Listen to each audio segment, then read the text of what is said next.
Bueno, listo, ya siendo las 7:05, respetando el tiempo de todos los que llegaron y del doctor, les damos la bienvenida a esta charla. Mm, Hoy es una charla especial que nos va a dar el doctor Jesús Castañeda, que no solamente es residente de segundo año de medicina interna de nuestra universidad, sino que también él es miembro fundador de este grupo de interés en medicina interna y también fue presidente del mismo. Entonces, muchas gracias doctor por dar esta charla y ya lo dejamos aquí con todos. Bueno, muy buenas noches para todos. Bienvenidos acá a este espacio. Recordando, como lo decía ahorita Daniel, pues efectivamente fui miembro fundador de este grupo. Muy interesante, muy buen semillero. Siempre me ha parecido que es un gran semillero de medicina interna. Y eso se ve reflejado en que varias de las personas que hemos hecho parte de este grupo, pues si ya son médicos generales, están trabajando en áreas de la medicina interna o ya son residentes de medicina interna en la universidad o en otros lugares. Entonces, pues qué bueno. Listo, entonces vamos a empezar. Hoy el tema del cual vamos a hablar es la prevención secundaria en el ataque cerebrovascular. Yo soy residente, mi nombre es Jesús Castañeda, yo soy residente de segundo año de medicina interna acá de la Universidad Nacional de Colombia. Entonces, las generalidades, la enfermedad cardiovascular es la principal causa de muerte en el mundo. Más de un tercio de todas las muertes en individuos mayores de 35 años ocurren por causa cardiovascular, principalmente la enfermedad coronaria, la cual pues, está compuesta en infarto de miocardio y la angina de pecho. La enfermedad cerebrovascular y la enfermedad arterial periférica comparten todas en común, pues que ocurre un engrosamiento y un endurecimiento de la pared arterial secundario a la arteriosclerosis como una enfermedad sistémica. Por ende, es importante conocer y evaluar y tratar todos los factores de riesgo cardiovascular. En el 2010 se reportaron cerca de 17 millones de eventos de ataque cerebrovascular en el mundo y hubo 5,9 millones de muertes a nivel mundial y 102 millones de años de vida perdidos por discapacidad, teniendo en cuenta que el ACV es la principal causa de discapacidad en el mundo. Por ende, pues es algo muy importante, del cual pues tenemos que conocer y tenemos que familiarizarnos. Acá se ve como una comparación entre los 1990 y la década del 2010, como ha habido un cambio en la incidencia, en la prevalencia y un aumento progresivo a través de los años de la presentación de esta enfermedad. Una enfermedad que clásicamente en los 90 es una mortalidad alrededor del 10%, con el advenimiento de las nuevas terapias y la creación de otras terapias en el tratamiento agudo, la mortalidad sí ha venido en disminución, pero la mortalidad temprana, pero eso hace que la prevalencia o la cantidad de personas con discapacidad resultantes de esto pues se haya incrementado considerablemente, por lo cual tenemos muchos pacientes que tuvieron una ACV, que sobrevivieron a la ACV y quedaron con una discapacidad. Esta es la importancia de poder tratar la prevención secundaria, es decir, al paciente que ya tuvo una ACV, prevenir que tenga un nuevo episodio. Entonces, hay una prevención primaria que se va a hacer de manera global y de manera específica para cada paciente. Global lo hacen los entes gubernamentales, el Estado fundamentalmente. Y ya la específica, pues depende de cada paciente, va a ser el rol del sistema de salud, rol del médico tratante y pues de ustedes que van a ser los médicos de atención primaria. El tratamiento agudo, que va a ser el escenario en urgencias del paciente que consulta con el déficit cerebrovascular agudo y del cual se va a componer fundamentalmente de algunas terapias como la trombolisis, la trombectomía mecánica, y de ahí en adelante todo lo que resta y es la mayor cantidad del trabajo, pues es la rehabilitación y prevenir, la prevención secundaria.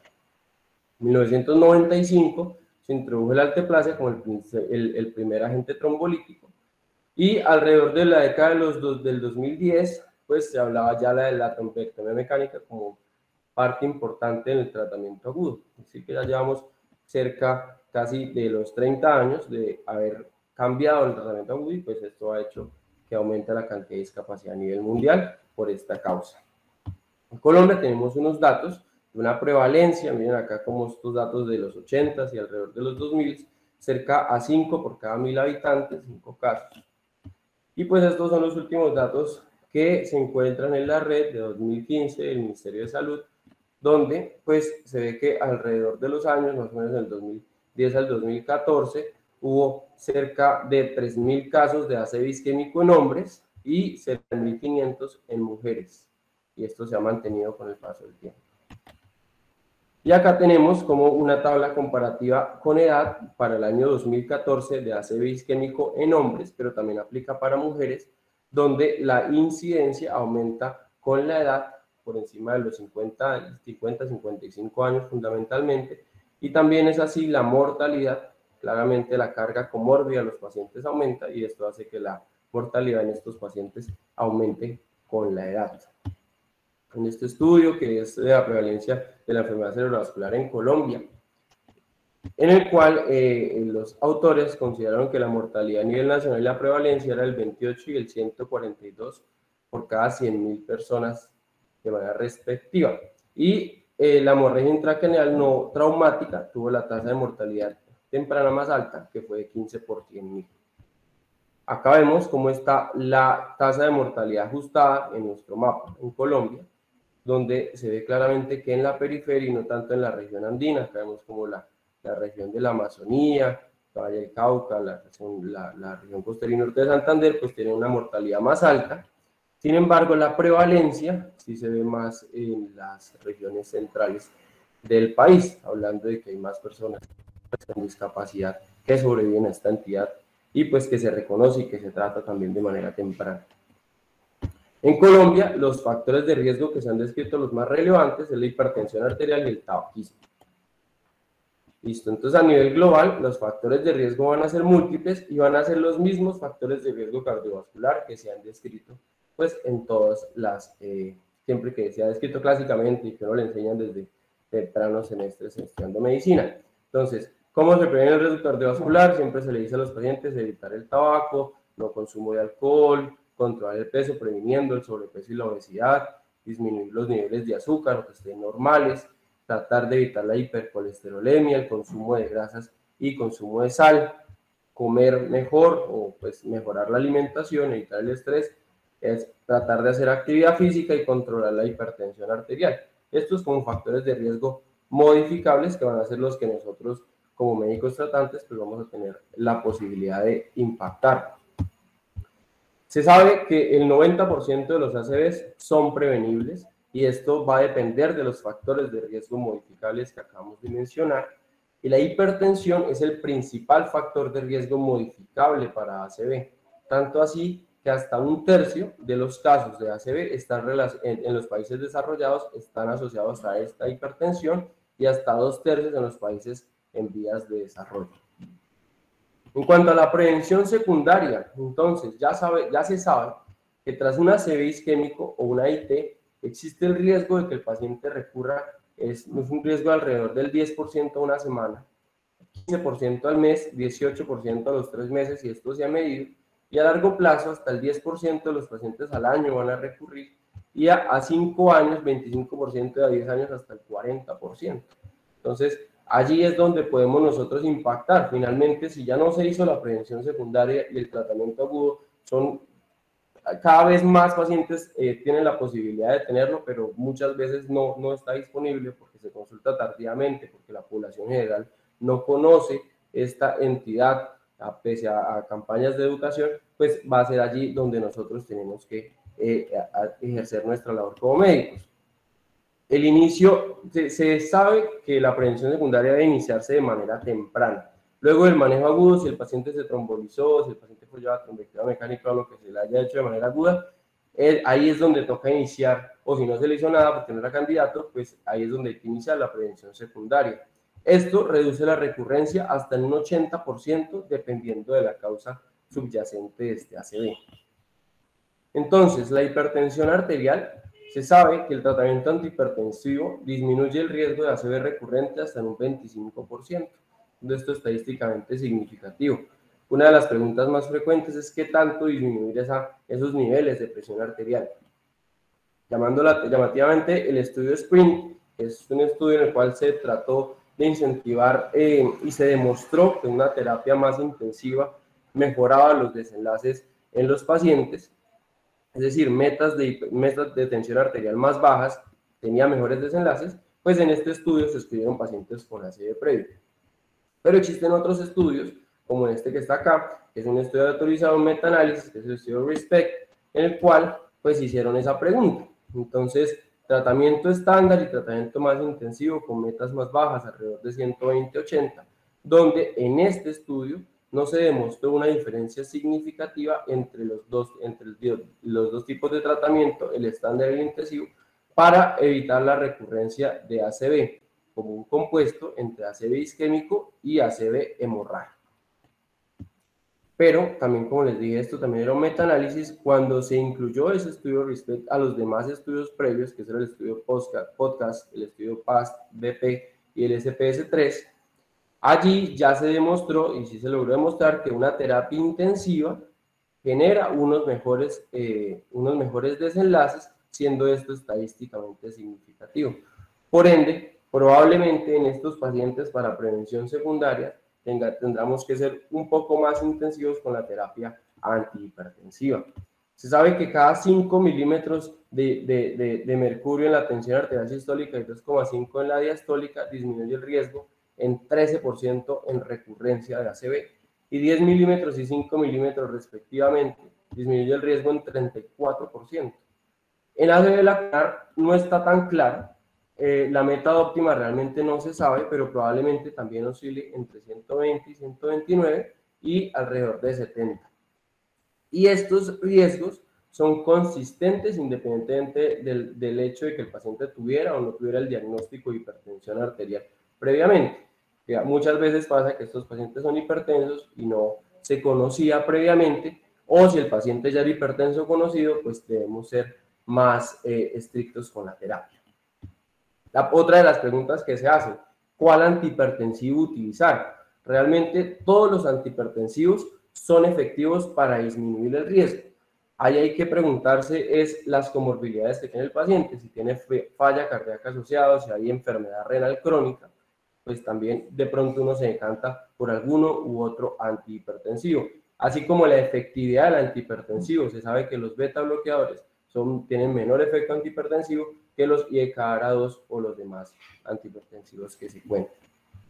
Entonces, más importante que el tipo del antihipertensivo es la consecución de la meta, siempre mirando las demás comorbilidades para escoger el mejor esquema para el paciente.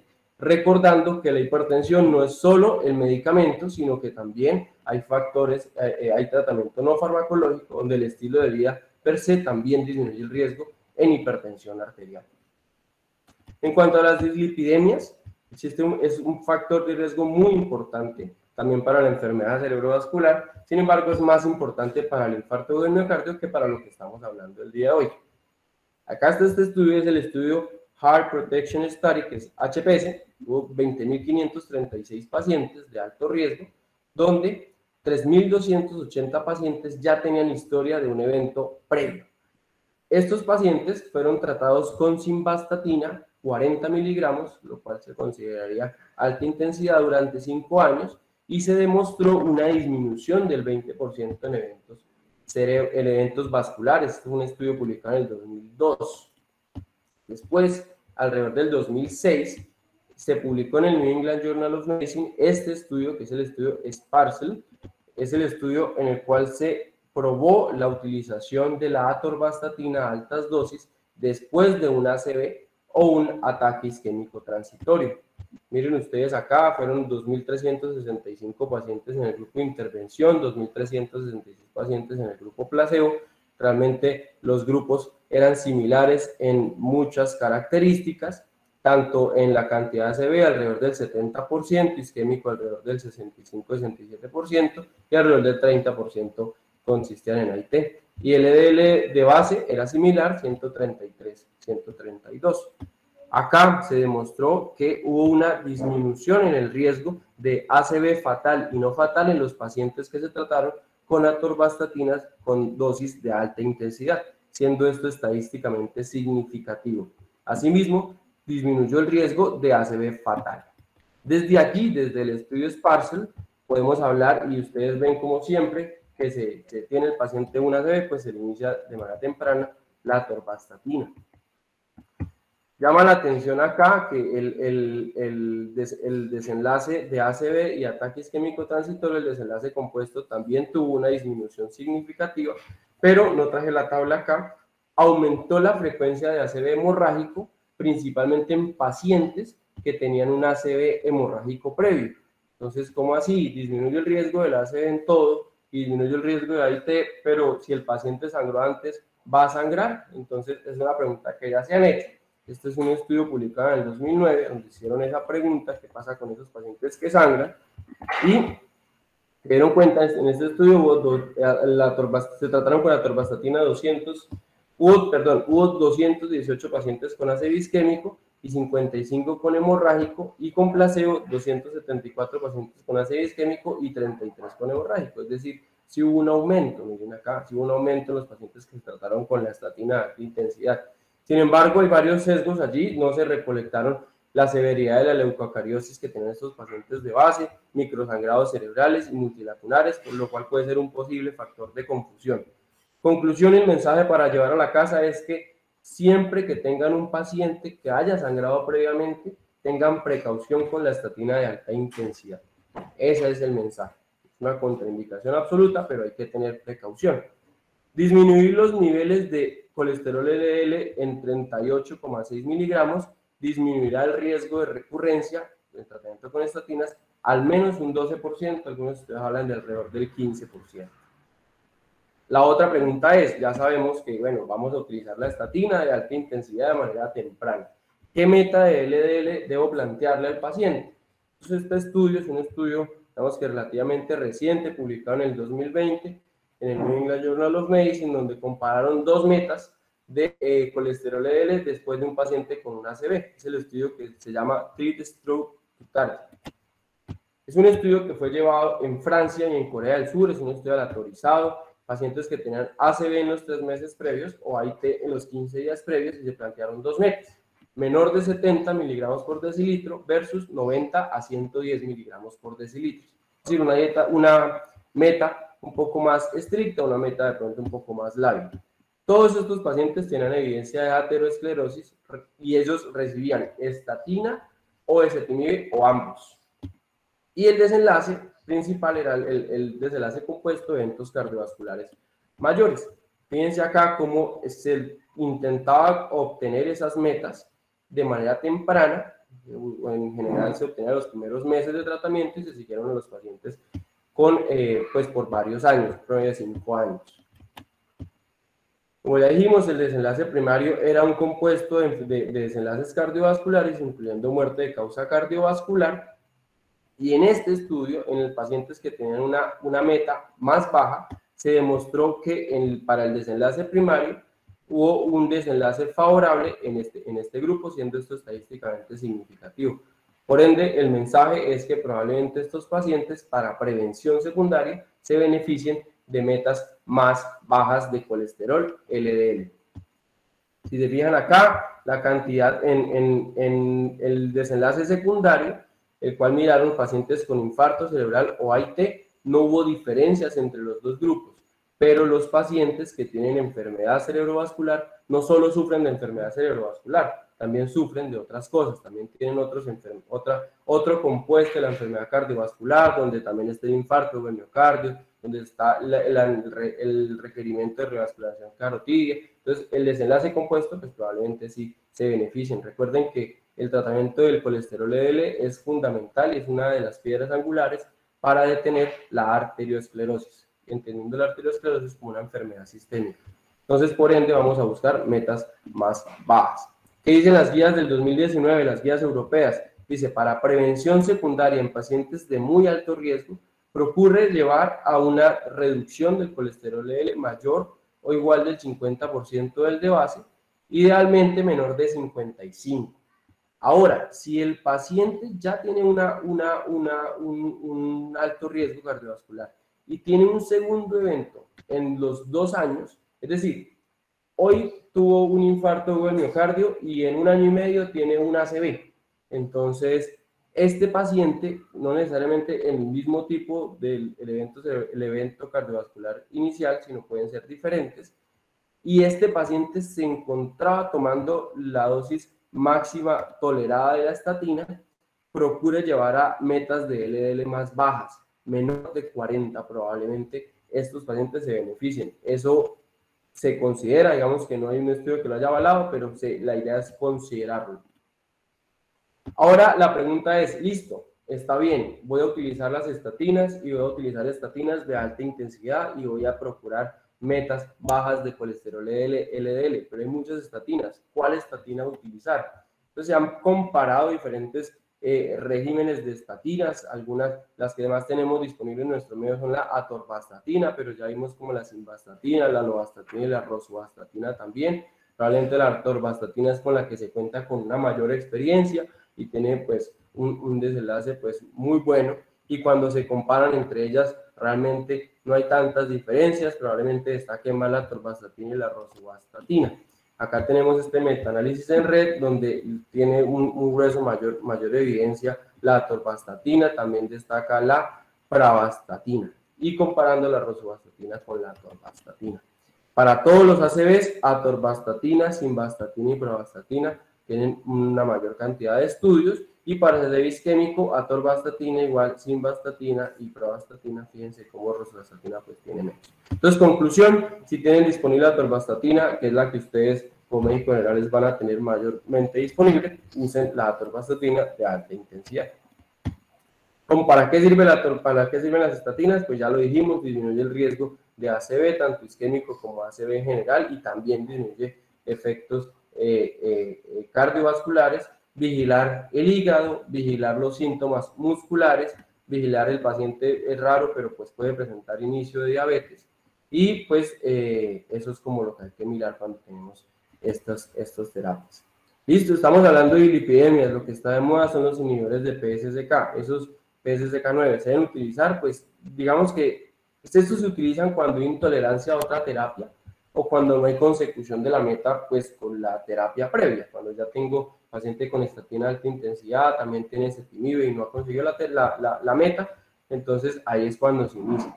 Que se hayan estudios específicos para prevención secundaria en ACV, no lo hay, falta evidencia, probablemente lo que hay que hacer es si el paciente no consigue la meta y yo busco la meta, pues hay que llegar a esa meta, ¿sí? Entonces, más que el medicamento, es siempre mirar que el paciente sí se esté tomando la estatina, cómo está la cuestión de la adherencia, cómo está la dieta, todo el abordaje multidisciplinario.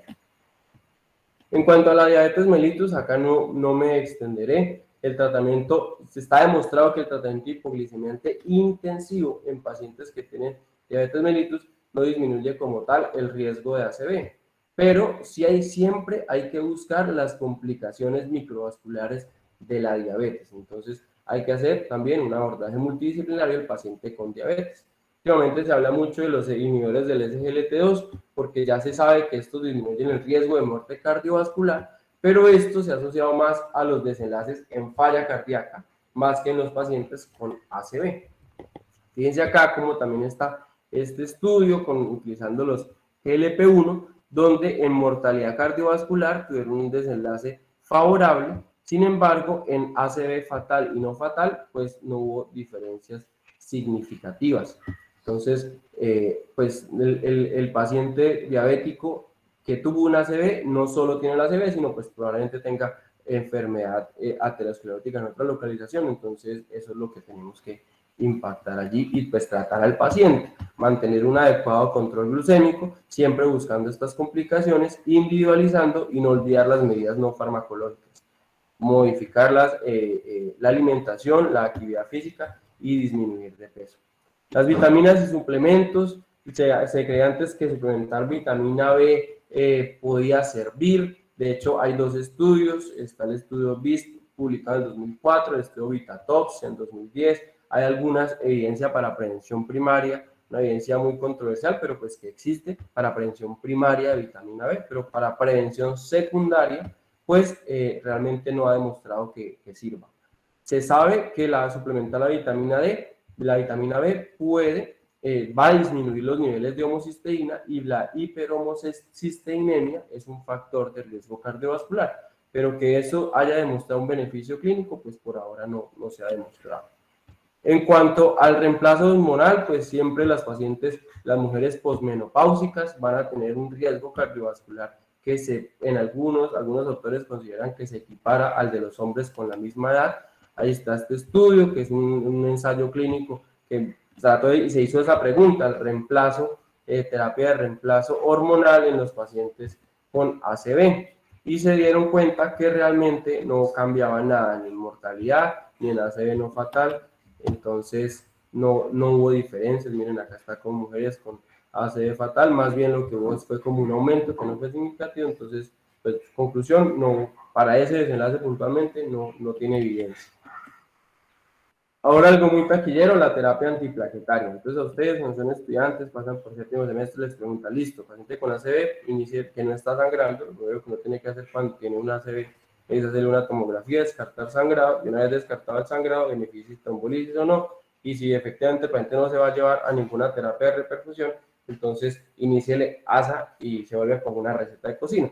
¿Eso de dónde salió? ¿Eso de dónde surgió? Bueno, la aspirina o el ácido acetilsalicílico está demostrado que reduce el riesgo de ACV recurrente temprano a las 6 semanas hasta en un 60% y de ACV isquémico fatal o incapacitante en un 70%. Por lo tanto, pues es muy, muy útil.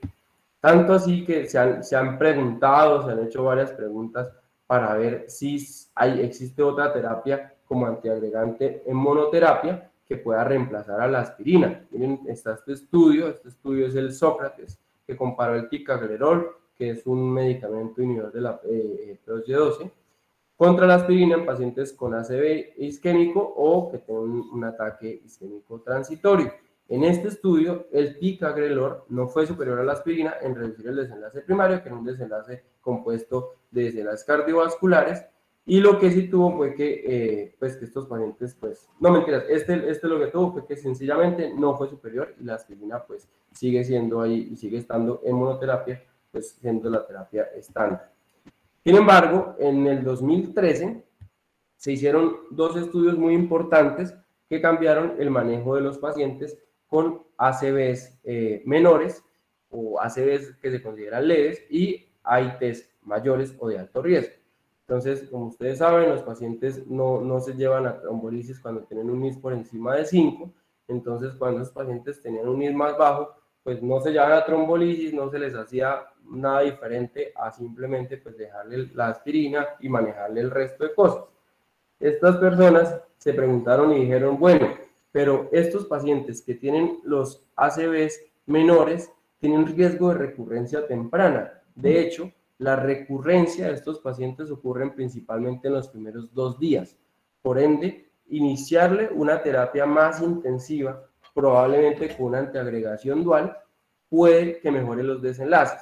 Y este es el estudio Chance, publicado en el 2013 en el New England Journal of Medicine, donde comparó el uso del clopidogrel con aspirina en ACV menor y ataque isquémico transitorio de alto riesgo, es decir, antiagregación dual. Es un estudio aleatorizado, doble ciego, controlado por placebo, fue multicéntrico, aunque solo se hizo en China, fueron 5.710 pacientes en 24 horas, luego de haber tenido un ACV menor o una AIT de alto riesgo. ¿Cómo se define el AIT de alto riesgo? Con un ABCD2 mayor o igual a 4. ¿Cómo se define un ACV menor o igual a 3?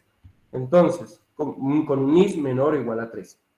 Entonces compararon clopidogrel 300 miligramos en bolo, seguido de 75 miligramos diarios, al día 2 que daban del clopidogrel hasta el día 90. Y le daban a los pacientes aspirina durante 21 días, versus placebo durante 21 días y lo agregado a aspirina durante 90 días. Es decir, antiagregación dual, inicialmente 21 días con los dos y después seguido de clopidogrel para completar 3 meses, versus aspirina de manera continua. Y el desenlace primario era un mirar solo la recurrencia o el estar libre de ACV isquémico hemorrágico a los 90 días. Se hizo un análisis por intención de tratar y el paciente con antiagregación dual tuvo un desenlace favorable, es decir, estos pacientes tuvieron una mayor cantidad de sobrevida libre de ACV, es decir, estos pacientes tuvieron menos ACV que los pacientes tratados con monoterapia. Fíjense acá cómo el riesgo disminuyó desde temprano. Estos son días, 30, 60 y 90 días, y el riesgo de presentar la recurrencia disminuyó desde los primeros días. Por lo mismo que decimos, que el paciente que recurre usualmente en la primera semana, principalmente en los primeros 2 días. ¿Qué pasa? Estos pacientes, acá miraron los desenlaces de seguridad, y estos pacientes pues están utilizando 2 antiagregantes, por ende pueden sangrar más fácilmente. Entonces tuvieron una mayor cantidad de sangrado leve. Era más sangrado leve, en sangrado severo o moderado no hubo diferencias. Acá realmente no hubo una diferencia estadísticamente significativa, pero pues es evidente que de 30 a 19 pues hubo una diferencia allí. Sin embargo, los estadounidenses pues no se pudieron quedar quietos y ellos dijeron, no, los chinos están haciendo un estudio, hagamos nuestro estudio también. No, mentiras, eso no es tan cierto. De hecho, los 2 estudios iniciaron casi que al mismo tiempo. Este también fue publicado en el 2018, es el estudio POINT, que también se hizo la misma pregunta, utilizar antiagregación dual con clopidogrel y ASA versus antiagregación en monoterapia. Entonces, ¿qué hicieron ellos? Ellos dieron doble antiagregación por 90 días. Los del Chance dieron por 21 días. Ellos dieron por 90 días y dieron una dosis de carga de clopidogrel de 600 miligramos. Los del Chance dieron 300 miligramos, es decir, la mitad. Y luego se fueron a dual durante 90 días. El desenlace primario, ¿cuál fue? Un compuesto también de ACV isquémico, infarto de miocardio y muerte por evento vascular isquémico a 90 días. Es decir, no solo era la recurrencia del ACV, sino pues otros compuestos también. Y acá lo que se vio es que en estos pacientes, claramente el paciente que estaba con una antiagregación dual tuvo un menor riesgo, es decir, hubo un beneficio para el desenlace primario, y miren que este beneficio, igual que el anterior, se ve en los primeros días, se ve desde los primeros días. Sin embargo, en seguridad, ahí sí se rajaron, porque en estos pacientes tuvieron sangrado mayor, o sea, no sangrado leve, sino un sangrado mayor, siendo esto estadísticamente significativo. Con un hazard ratio es 2.32 y una P significativa. Es decir, estos pacientes sí sangraron más y sangraron pues un sangrado mayor. ¿A qué se debe esto? Probablemente 2 cosas ahí que tuvieron que ver. El clopidogrel pues dieron la dosis doble, la otros dieron 300, estos dieron 600, y después esto lo llevaron a 90 días y los otros lo llevaron a 21 días. Si uno ve que el beneficio está desde los primeros días, pues probablemente llevarlo a 21 días no más y no extenderlo a 90 días, pues sea lo más indicado.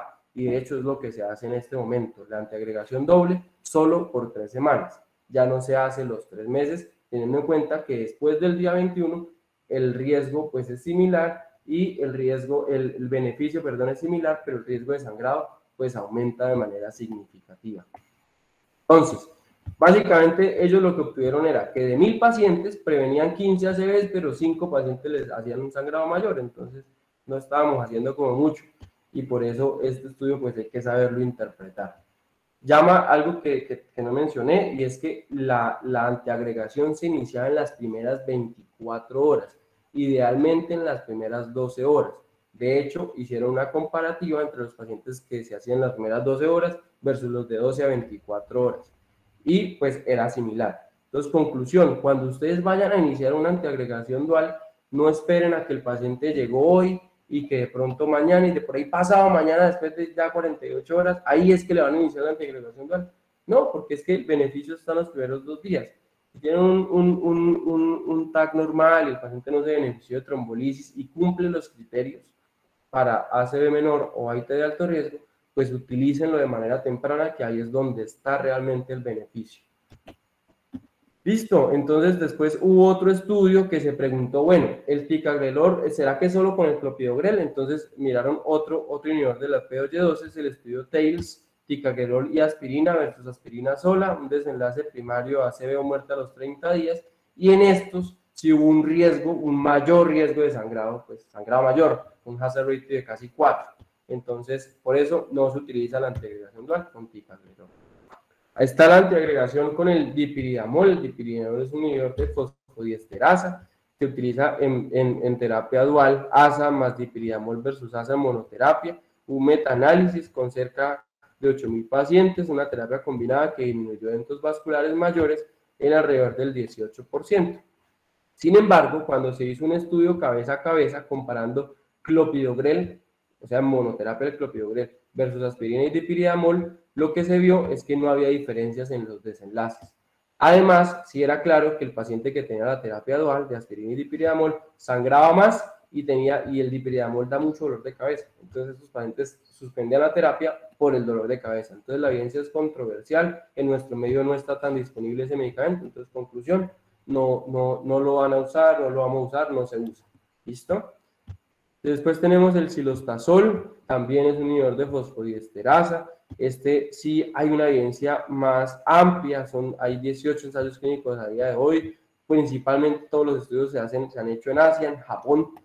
El cilostazol demostró que hay una reducción de recurrencia del ACV isquémico, de recurrencia de cualquier ACV y también de eventos cardiovasculares mayores. Sin embargo, no hubo una disminución en la mortalidad ni tampoco en desenlaces de funcionalidad. Estos pacientes pues no tienen una mortalidad temprana tan alta y lo que me interesa a mí, el paciente que sobrevivió para prevención secundaria, es la parte funcional. Entonces, pues habrá que ver e individualizar, pero pues probablemente no sea la mejor estrategia de utilizar el cilostazol y pues hace falta evidencia en nuestra población porque la evidencia que tenemos disponible es solo en población asiática. Entonces, ante agregación dual, conclusión, solo en escenarios evaluados, AIT de alto riesgo, ACV menor, utilizar ASA y clopidogrel. En los demás escenarios, que es ACV lacunar, ACV moderado a severo, etcétera, no hay disminución, no hay mejoría de desenlaces y lo que se va a pasar es que aumenta el riesgo de sangrado. Muy bien, en cuanto a la anticoagulación, hay unos factores de riesgo de demencia, que miren acá, son muy similares a los factores de riesgo cardiovascular, básicamente modificables y no modificables. Hay unos factores de riesgo y unos factores protectores, donde acá ustedes encuentran que si el paciente tiene una fibrilación auricular, eso aumenta el riesgo de demencia, y si está anticoagulado, lo protege de la demencia.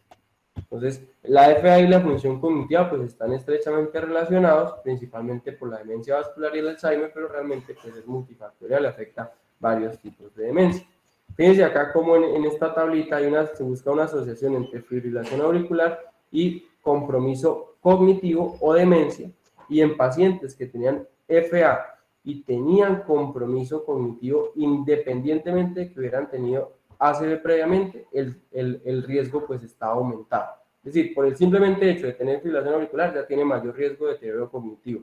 Ahora, si ustedes a eso le suman un ACV, pues el riesgo prácticamente se duplica a 2.7. Por ende, pues esto hay que tratarlo y hay que evitarlo.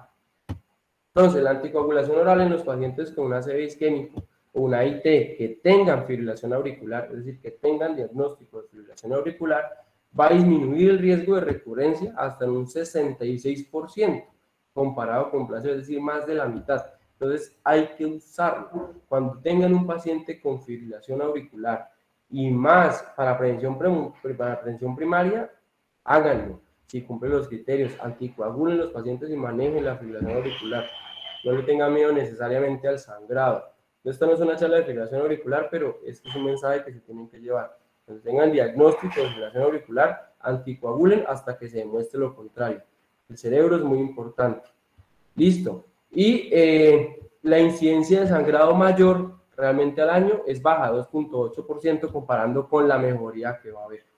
¿Cómo buscamos esta fibrilación auricular? Ustedes a veces cuando tienen un paciente con ACV le piden el combo 1, que es ecocardiograma, Doppler de carótidas, Holter 24 a todo el mundo.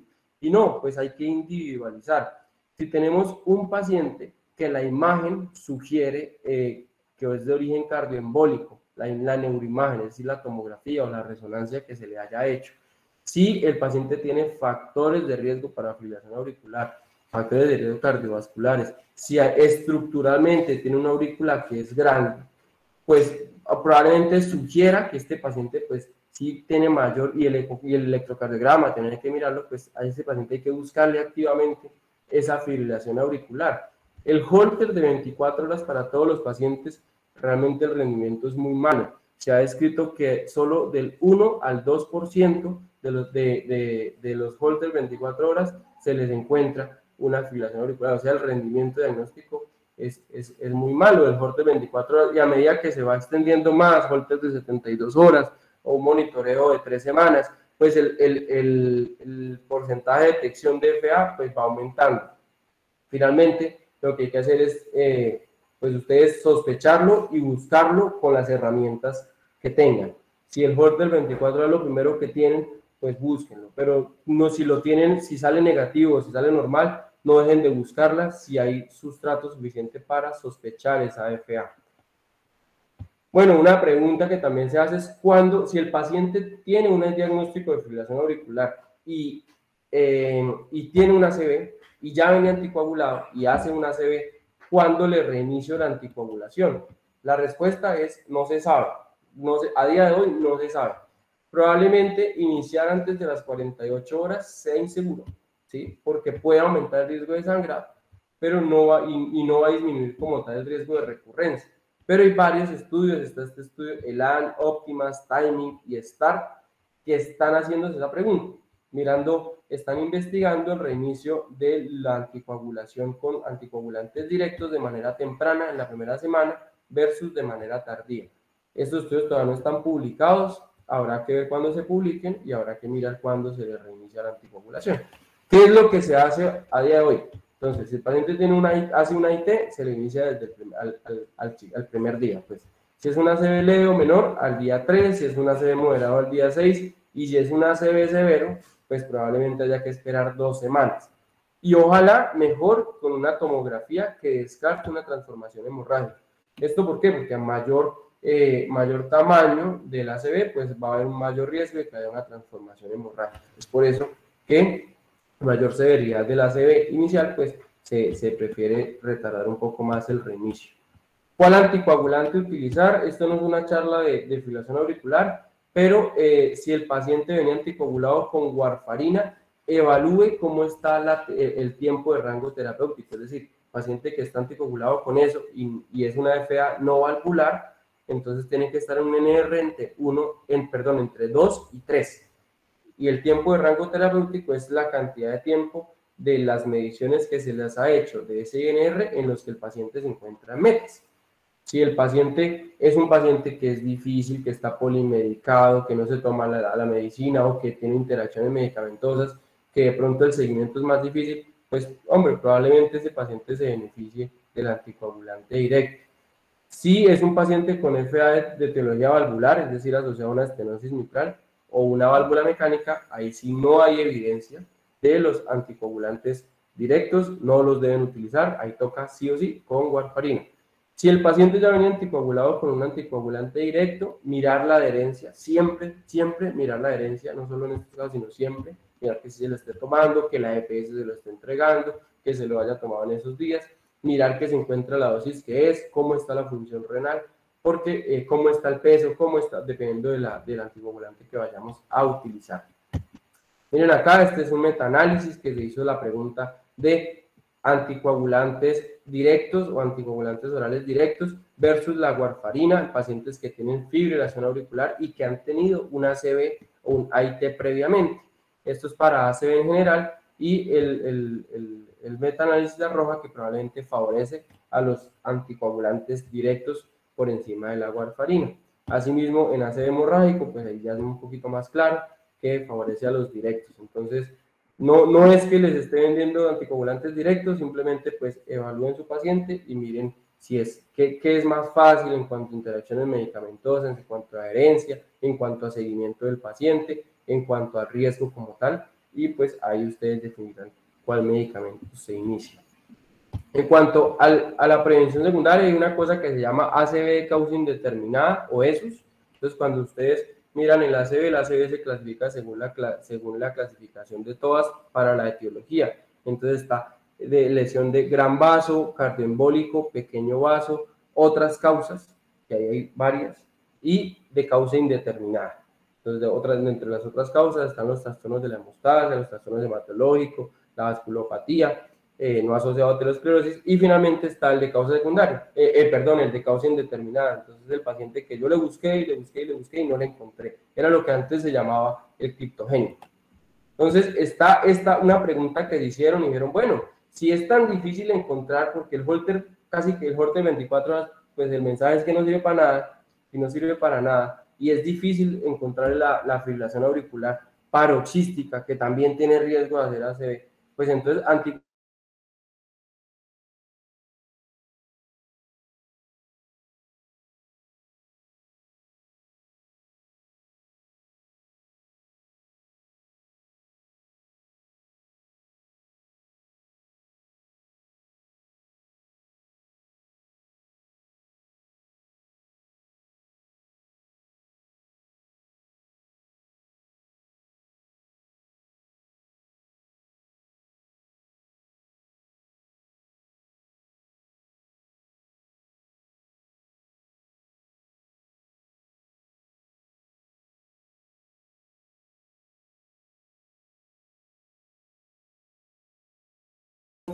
no la usa.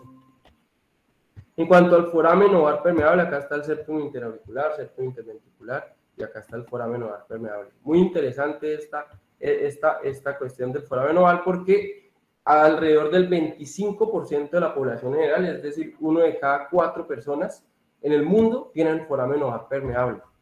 Y hasta casi la mitad, hasta el 44% de los pacientes jóvenes que tienen una ACV, tienen un foramen oval permeable. Entonces, si eso es tan frecuente y es tan común, ¿por qué a algunos pacientes sí se les propone el cierre del foramen oval y a otros no? Entonces, hay 3 estudios, el estudio Respect, Closure y el PC, que demostraron que no fue superior el cierre versus la terapia médica. Sin embargo, después hubo otros estudios también, otros 3 estudios, estos 3 que están acá listados, que demostraron un beneficio en pacientes menores de 60 años. Compararon la oclusión del foramen oval versus la terapia médica en más de 3.000 pacientes. Y aquí, fíjense esto, se mostró que había 100 ACV isquémico por 1.000 pacientes con la terapia antitrombótica y 13 en 1.000 ACV isquémico luego de la oclusión. Es decir, de 100 a 13, o sea, hubo una disminución muy considerable con un R de 0.2. Entonces uno dice, bueno, pues ¿cómo ha sido? O sea, ¿sí sirve o no sirve? ¿O a quién se lo hago? Si eso es tan frecuente. Entonces realmente lo que uno tiene que hacer ahí es, de nuevo, es la palabra cliché hoy, pero es individualizar. Se recomienda el cierre de este foramen oval permeable en pacientes menores de 60 años que tengan un shunt derecha e izquierda pronunciados. En mayores de 60 años no hay evidencia. ¿Qué es lo que uno hace?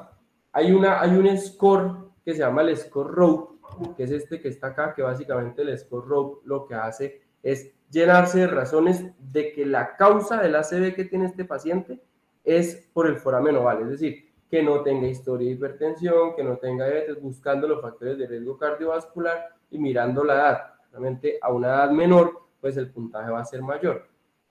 A un mayor rope, pues es más probable que ese foramen oval se asocie con el ACV que tuvo el paciente.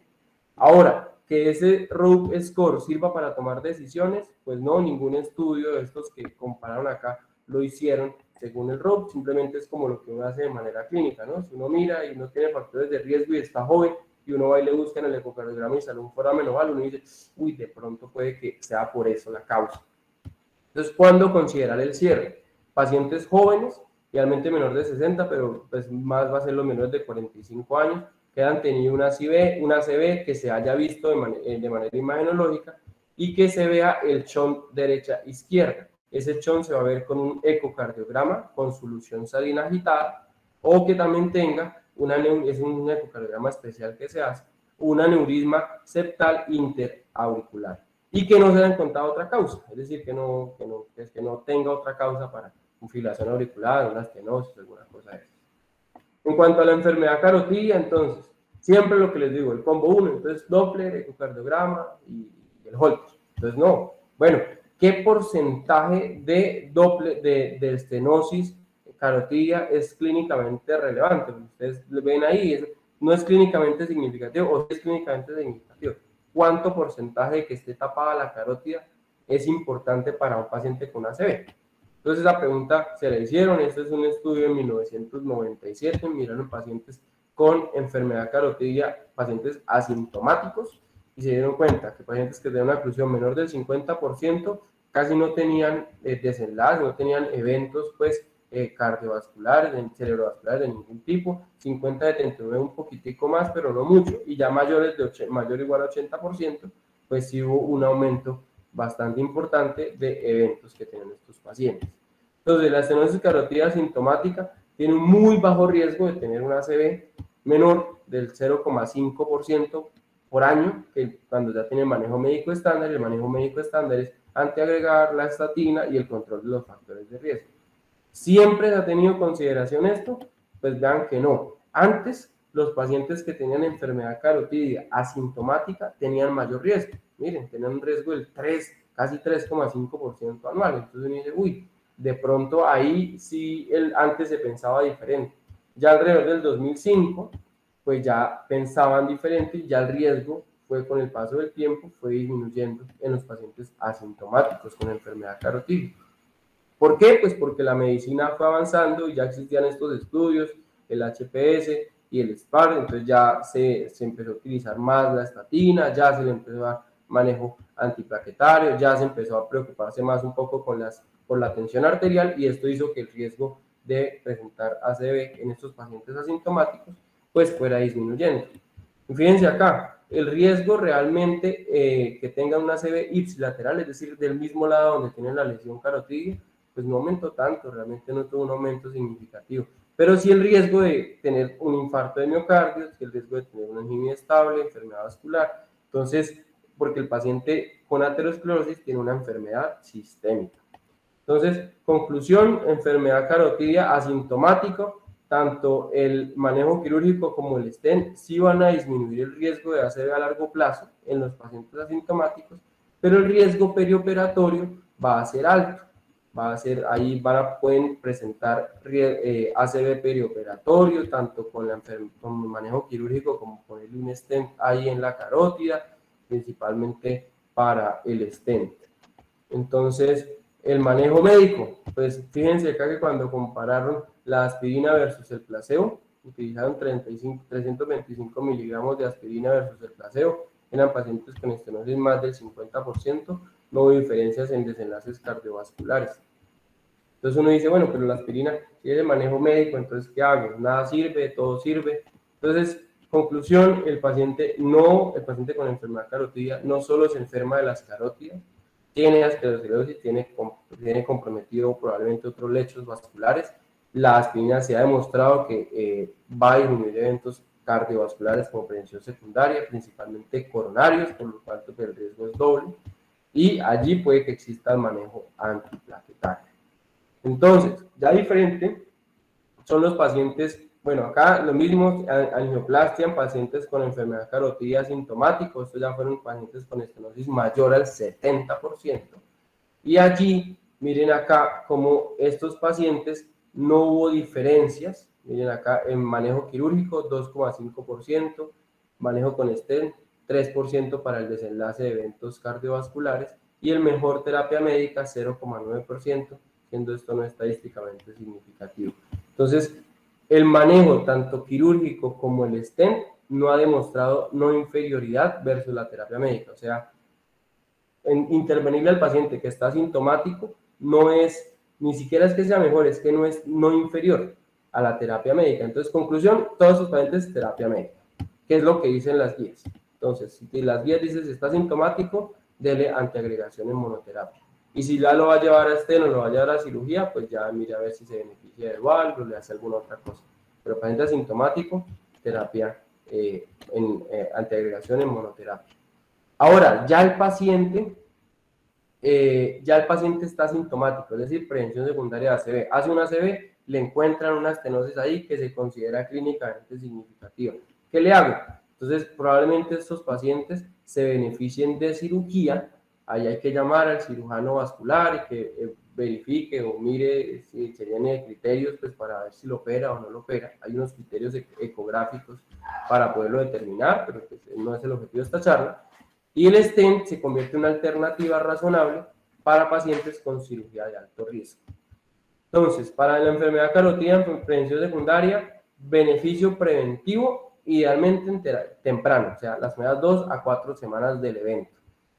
Va a tener un menor beneficio si tiene una estenosis del 50 al 70% en mujeres, y si ya han pasado más de 12 semanas, ahí el beneficio va a ser menor, porque de nuevo la prevención ocurre de manera temprana, es decir, en las primeras semanas a meses, es cuando el paciente recurre. Y va a haber un mayor beneficio cuando la estenosis es más del 70%. Lo que ya dijimos, si va a estén, probablemente ahí se beneficie doble antiagregación. Y para las medidas no farmacológicas, entonces claramente todo lo que es enfermedad, factores de riesgo cardiovascular, hay que impactar, hay que educar a los pacientes, enseñarles por qué es importante tratar la atención, por qué es importante la actividad física, bajar de peso, suspender la ingesta de alcohol, etc. Y acá está esta gráfica que resume muy bien, yo creo que lo que hemos hablado. Entonces va a haber en prevención secundaria, medidas de estilo de vida, educar a los pacientes, definir las metas terapéuticas, bajar de peso, hacer actividad física. Paciente que tiene ACV no es para que se quede en la casa y ya esté ahí y no se mueva, no, hay que hacer actividad física. Ojalá si fuma, que deje de fumar, apoyarnos si es con psicología o psiquiatría, disminuir la ingesta de alcohol, la hipertensión, ya dijimos, tratar de manejar metas bajas y si es un paciente de alto riesgo, pues metas incluso más bajas, cercanas al 120-80. Manejo de la hipercolesterolemia, entonces también a base de estatinas, utilizando metas de colesterol LDL bajas. Los diabéticos, entonces individualizando cada paciente, buscando la complicación microvascular, a base tratándolo con base de antidiabéticos orales, principalmente la dieta, y perder peso si es necesario con terapia inyectable también. La terapia antiplaquetaria, la terapia antitrombótica, siempre si el paciente mirar si el paciente se beneficia de antiagregación dual, ya dijimos cuáles eran los casos, 21 días de antiagregación dual, después continuar con monoterapia. A largo plazo, si el paciente se beneficia de monoterapia con aspirina o clopidogrel, ya dijimos que el dipridamol en nuestra población digamos que no se utiliza. Embolismo cardíaco, para cardioembolismo, entonces paciente que tenga fibrilación auricular, lo anticoagulo, le inicio anticoagulación oral.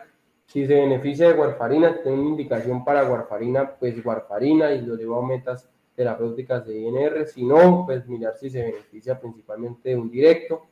Esto es otra cosa que no hablamos, que es el paciente ya con enfermedad renal crónica en diálisis, que no puede recibir la anticoagulación oral, pues habrá que definir si se puede cerrar la auriculilla, pero eso no es algo que se haya hablado en esta charla. Paciente con ESUS, todos los pacientes con ESUS, aspirina, a un paciente con ESUS no se le va a dar anticoagulación, a no ser que se le haya diagnosticado una fibrilación auricular.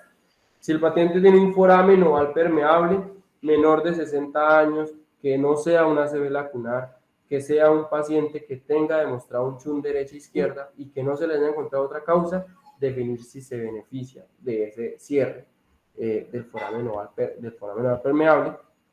Paciente con enfermedad carotidia sintomática, ya dijimos que el asintomático es manejo médico. Sintomático, es decir, que ya haya hecho una ACV, una estenosis del 70 al 99%, considerar hacer una endarterectomía, es decir, manejo quirúrgico, y no olvidar el stent como una alternativa razonable en algunos pacientes con alto riesgo quirúrgico. Eso va a requerir de un abordaje multidisciplinario con un cirujano vascular, anestesiólogo, medicina interna, cardiología, etc. Y el paciente, que esto no lo hablamos, que tiene estenosis intracraneal o estenosis vertebral, también el mejor manejo médico disponible. Entonces, los mensajes para la casa es que el ACV es una patología frecuente, que a veces uno cree cuando eso es de los médicos de urgencias, eso es de los neurólogos, y no, resulta que la prevención secundaria también está en la prevención primaria, y la prevención secundaria va a depender del médico, del médico general, del médico internista también, de las enfermeras, del servicio de enfermería, pues de cómo se impactan estos factores de riesgo cardiovascular en cuanto a la educación.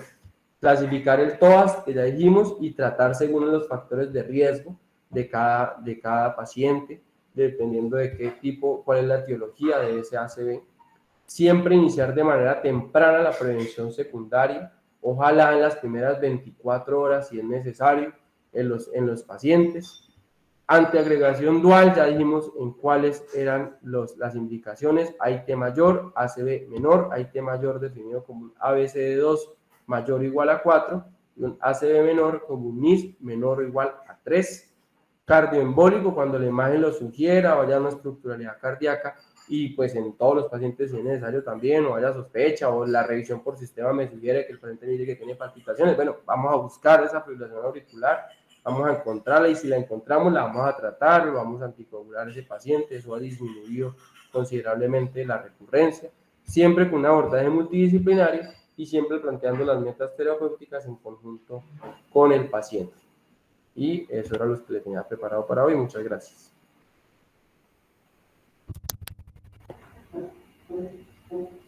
Una excelente revisión, doctor. Muchísimas gracias por su tiempo. No sé si de pronto alguien tenga alguna pregunta o algo que quisiera antes de terminar la reunión. Hola, ¿me escuchan? Sí, Sí, escucha. Yo tenía una pregunta. La aspirina para los pacientes que se trombolizaron, ¿se da dentro de las primeras 24 horas? No, ahí se espera por lo menos 24 horas. El paciente debe estar en una unidad de control de ACV y se vigila al paciente. Recuerde que la infusión dura ciertas horas y ahí no se inicia las primeras 24 horas, sino se esperan 24 horas para iniciarla. Y la otra pregunta que tenía era, en el caso de que tenga un foramen oval, digamos que la causa hubiera sido el foramen oval, la fisiopatología, ¿eso es que se crea una trombosis ahí en el foramen o es como una trombosis paradójica que viene de una vena? Es una trombosis paradójica, entonces por eso se tiene que comprobar que haya un shunt derecha-izquierda, porque se forma el trombo en la circulación pues, venosa, en las venas los inferiores, o la fisiopatología de la enfermedad tromboembólica, y llega a la aurícula derecha, ventrículo derecho, bueno, aurícula derecha, y si ahí hay un shunt, pues viaja a la circulación sistémica y hace la ACV. Pero como usted se dio cuenta, lo que le mencionamos, 1 de cada 4 pacientes tiene foramen oval permeable, y eso no quiere decir que todo el mundo haga un shunt o que todo el mundo haga un embolismo paradójico. Eso no, hay que mirar y buscar cada caso. Pero es por eso, es por lo que usted dice, un embolismo paradójico. Vale, gracias. Alguien está preguntando. ¿En algún caso se considera antiagregación triple? No, en ningún caso. Triple no. Solo dual. Si el paciente, supongo que de pronto triple se refiere a la terapia triple de anticoagulación y antiagregación dual, como se hace en algunos pacientes que tienen pues, principalmente enfermedad coronaria, que tienen un síndrome coronario agudo y que se llevan pues, a angioplastia y a inserción de un stent. Eso es para corazón, se anticoagula y se da la terapia antiagregación dual. En ACV no, en ACV si el paciente es una FA, se anticoagula, si el paciente tiene, si cumple criterios para antiagregación dual, se le da la dual, pero la triple no. No tiene indicación porque además siempre hay que buscar la causa, ¿no? Si tiene una FA, lo vamos a anticoagular. El único caso que se me ocurre sería que el paciente tenga una fibrilación auricular, que tenga enfermedad carotidia y que le pongan un stent en la carótida. O sea, que no se llega a manejo quirúrgico porque tenga alto riesgo quirúrgico. Entonces, esa cirugía pues, pueden hacer infarto de miocardio en el intraoperatorio, en el perioperatorio.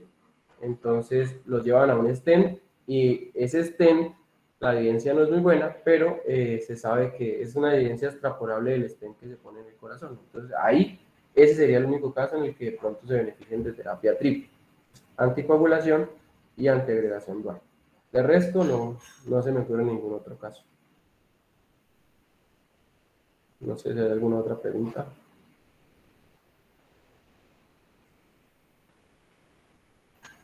En el chat. No, como que no hay más preguntas, Daniel.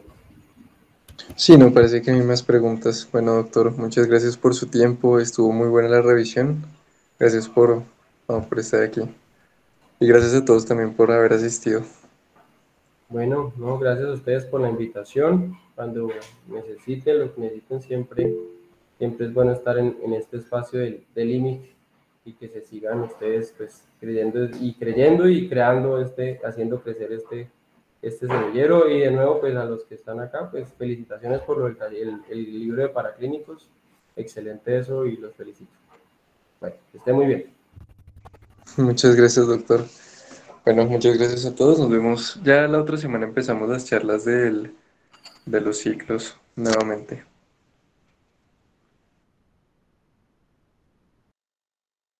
Gracias.